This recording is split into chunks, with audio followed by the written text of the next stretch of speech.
Chapter 22. A Warm Wind. And so Wilbur came home to his beloved manure pile in the barn cellar. His was a strange homecoming. Around his neck he wore a medal of honor. In his mouth he held a sack of spider's eggs. There's no place like home, Wilbur thought, as he placed Charlotte's 514 unborn children carefully in a safe corner. The barn smelled good. His friends, the sheep and the geese, were glad to see him back. The geese gave him a noisy welcome. Congratulations, they cried. Nice work. Mr. Zuckerman took the medal from Wilbur's neck and hung it on a nail over the pig pen, where visitors could examine it. Wilbur himself could look at it whenever he wanted to. In the days that followed, he was very happy. He grew to a great size. He no longer worried about being killed, for he knew that Mr. Zuckerman would keep him as long as he lived. Wilbur often thought of Charlotte. A few strands of her old web still hung in the doorway. Every day, Wilbur would stand and look at the torn, empty web, and a lump would come to his throat. No one had ever had such a friend, so affectionate, so loyal, and so skillful. The autumn days grew shorter. Lurvy brought the squashes and pumpkins in from the garden and piled them on the barn floor where they wouldn't get nipped on frosty nights. The maples and birches turned bright colors, and the wind shook them and they dropped their leaves one by one on the ground. Under the wild apple trees in the pasture, the red little apples lay thick on the ground, and the sheep gnawed them, and the geese gnawed them, and the foxes came in at night and sniffed them. One evening, just before Christmas, snow began falling. It covered house and barn and fields and woods. Wilbur had never seen snow before. When morning came, he went out and plowed the drifts in his yard for the fun of it. Fern and Avery arrived, dragging a sled. They coasted down the lane out onto the frozen pond in the pasture. Coasting is the most fun there is, said Avery. The most fun there is, retorted Fern, is when the Ferris wheel stops and Henry and I are at the top car and Henry makes the car swing and we can see everything for miles and miles and miles. Goodness, are you still talking about that old Ferris wheel? Said Avery in disgust. That fair was weeks and weeks ago. I think about it all the time, said Fern, picking snow from her ear. After Christmas, the thermometer dropped to 10 below zero. Cold settled on the world. The pasture was bleak and frozen. The cows stayed in the barn all the time now, except on sunny mornings when they went out and stood in the barnyard in the lee of the straw pile. The sheep stayed out near the barn, too, for protection. When they were thirsty, they ate snow. The geese hung around the barnyard the way boys hang around a drugstore, and Mr. Zuckerman fed them corn and turnips to keep them cheerful. Many, many, many thanks, they always said when they saw food coming. Templeton moved indoors when winter came. His ratty home under the pig trough was too chilly, so he fixed himself a cozy nest in the barn behind the grain bins. He lined it with bins of dirty newspapers and rags, and whenever he found a trinket or a keepsake, he carried it home and stored it there.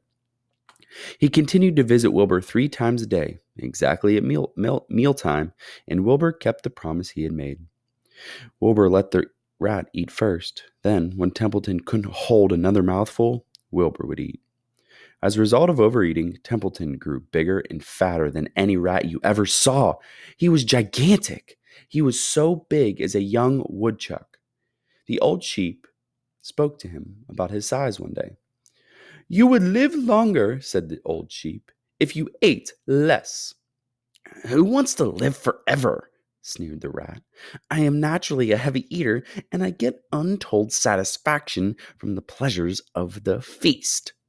He patted his stomach, grinned at the sheep, and crept upstairs to lie down. All winter, Wilbur watched over Charlotte's egg sack as though he were guarding his own children. He had scooped out a special place in the manure pile for the sack next to the board fence. On very cold nights, he lay so that his breath would warm it. For Wilbur, nothing in life was so important as this small, round object. Nothing else mattered. Patiently he awaited the end of the winter and the coming of the little spiders. Life is always a rich and steady time when you are waiting for something to happen or to hatch. The winter ended at last. I heard the frogs today, said the old sheep one evening. Listen, you can hear them now. Wilbur stood still, cocked his ears. From the pond, in shrill chorus, came the voices of hundreds of little frogs. Springtime, said the old sheep thoughtfully. Another spring, as she walked away. Wilbur saw a new lamb following her. It was only a few hours old. The snows melted and ran away. The streams and ditches bubbled and chattered with rushing water. A sparrow with a streaky breast arrived and sang. The light strengthened. The mornings came sooner. Almost every morning there was another new lamb in the sheepfold. The goose was sitting on 9 eggs. The sky seemed wider and warm wind blew. The last remaining strands of Charlotte's Web floated away and vanished. One fine sunny morning, after breakfast, Wilbur stood watching his precious sack. He wasn't thinking of anything much. As he stood there, he noticed something move. He stepped closer and stared. A tiny spider crawled from the sack. It was no bigger than a grain of sand, no bigger than the head of a pin. Its body was gray with a black stripe underneath. Its legs were gray and tan. It looked just like Charlotte. Wilbur trembled all over when he saw it. The little spider waved at him. Then Wilbur looked more closely. 2 more little spiders crawled out and waved.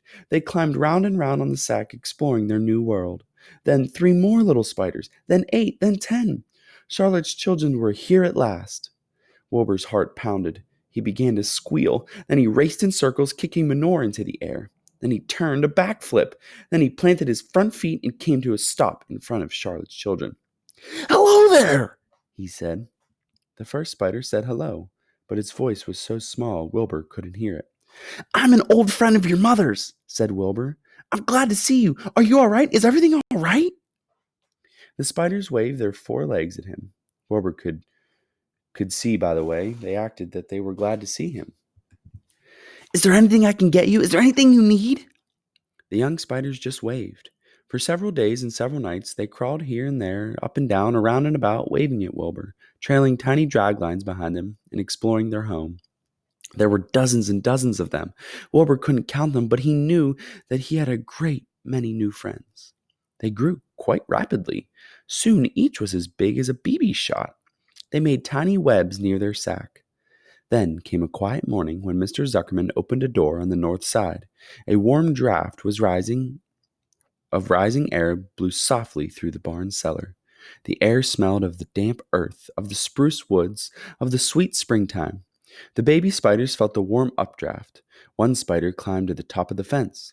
Then it did something that came as a great surprise to Wilbur.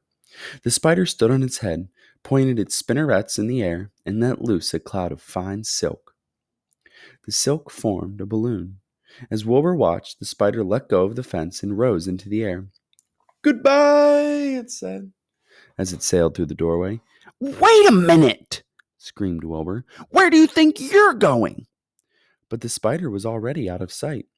Then another baby crawled to the top of the fence, stood on its head, made a balloon, and sailed away. Then another spider, then another.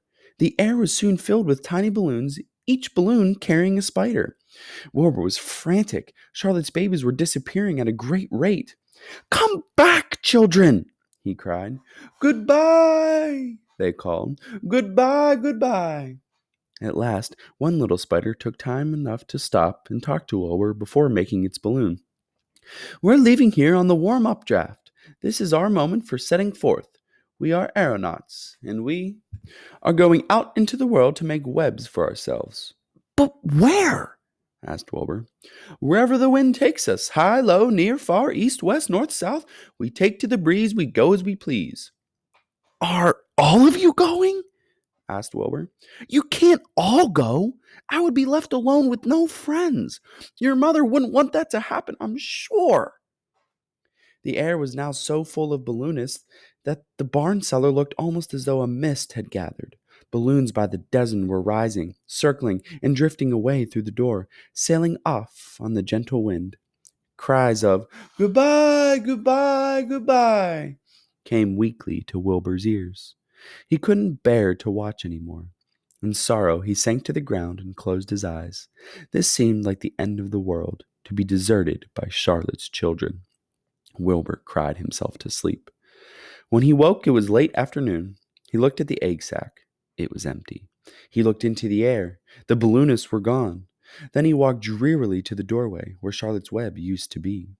He was standing there, thinking of her, when he heard a small voice. "Salutations," it said. "I'm up here." "So am I," said another voice. "So am I," said a third voice. 3 of us are staying. We like this place, and we like you. Wilbur looked up.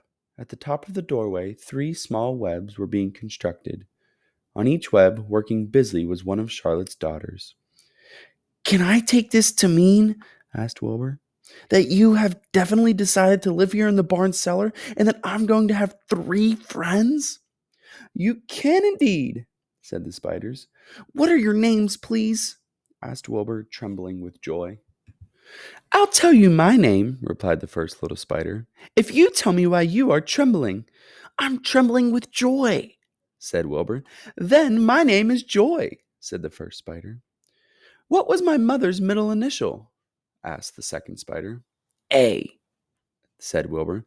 Then my name is Urania, said the spider. How about me? Asked the third spider. Will you just pick out a nice, sensible name for me? Something not too long, not too fancy, and not too dumb? Wilbur thought hard. Nellie? He suggested. Fine, I like that very much, said the third spider. You may call me Nellie. She daintily fastened her orb line to the next spoke of the web. Wilbur's heart brimmed with happiness. He felt that he should make a short speech on this very important occasion. Joy, Urania, Nellie, he began, welcome to the barn cellar. You've chosen a hallowed doorway from which to string your webs. I think it is only fair to tell you that I was devoted to your mother. I owe my very life to her. She was brilliant, beautiful, and loyal to the end.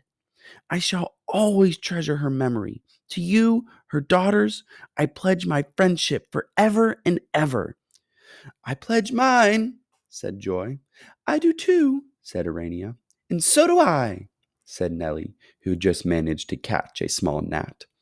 It was a happy day for Wilbur, and many more happy, tranquil days followed. As time went on and the months and years came and went, he was never without friends. Fern did not come regularly to the barn any more. She was growing up and was careful to avoid childish things like sitting on a milk stool near a pig pen. But Charlotte's children and grandchildren and great-grandchildren year after year lived in the doorway. Each spring there were new little spiders hatching out to take place of the old. Most of them sailed away on their balloons, but always 2 or 3 stayed and set up housekeeping in the doorway. Mr. Zuckerman took fine care of Wilbur all the rest of his days, and the pig was often visited by friends and admirers, for nobody ever forgot the year of his triumphant in the miracle of the web. Life in the barn was very good. Night and day, winter and summer, spring and fall, dull days and bright days. It was the best place to be, thought Wilbur. This warm, delicious cellar with the garrulous geese, the changing seasons, the heat of the sun, the passage of swallows, the nearness of rats, the sameness of sheep, the love of spiders, the smell of manure, and the glory of everything. Wilbur never forgot Charlotte. Although he loved her children and grandchildren dearly, none of the new spiders ever quite took her place in his heart. She was in a class by herself. It is not often that someone comes along who is a true friend and a good writer. Charlotte was both. The end.